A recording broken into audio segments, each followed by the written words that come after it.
He used to harass me and my friends. There were times when my friends would like run and jump in my arms and stuff like that, and he'd be like, "Oh, it's a good thing you didn't fall because you would have caused an earthquake," and he'd call me fat ass in the hallway, all stuff like that. The young lady you see on the screen talking is Elizabeth. Elizabeth is 13 years old. When she says he, she is speaking about an alleged bully that she says verbally attacked her. The alleged bully, whose name we will not release because he is a minor, also happens to be the son of David and Harambe meme mom, Lynn Brigman. This brave mother and daughter invited us into their home to share their story with us. Elizabeth told us that the most recent run-in that she had with the Brigman kid was in March of this year after she organized a walkout of about 250 students. The students did the walkout to honor and remember the 17 students and faculty that were murdered in Parkland, Florida after a gunman opened fire at a local high school. Elizabeth said that she was carrying a sign that said NRA, stop killing our kids. She stated that after the walkout was over, she was approached by the Brigman boy. He comes up to me screaming, asking me proof how NRA is killing the children. He comes up to me screaming that if the NRA is killing our children, then so are abortions and everything else. And when I scream at him, I get in trouble and he doesn't. Elizabeth said that in the past, she has witnessed this same student make racial slurs, telling Hispanic students they are going to get deported, and that he called her black friend the N-word. Towards my Hispanic friends, he said to my one friend something about getting deported. It's a good thing you're not getting deported now, or you're about to get deported, something like that.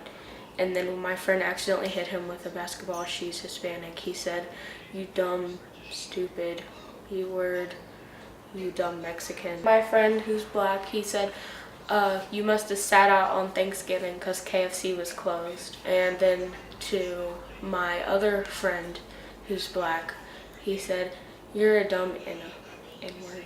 Lynn Brigman, also known locally as the Harambe meme mom, is a guidance counselor for the Rockingham County Public School System.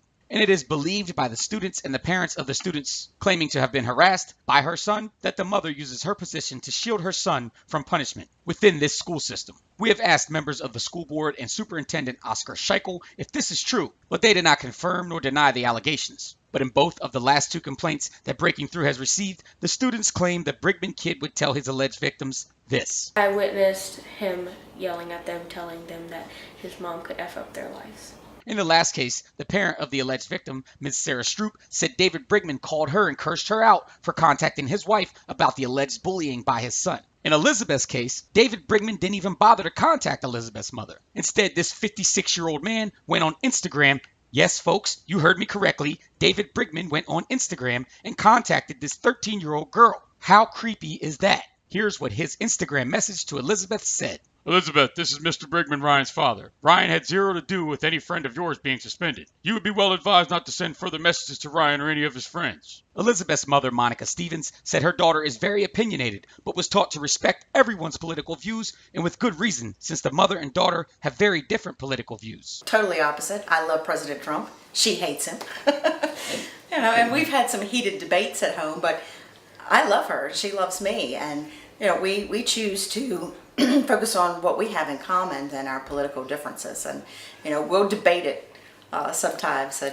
It's more comical than anything what we talk about, but I don't care what her political opinions are. I'm not going to shun her or try to silence her from her opinions.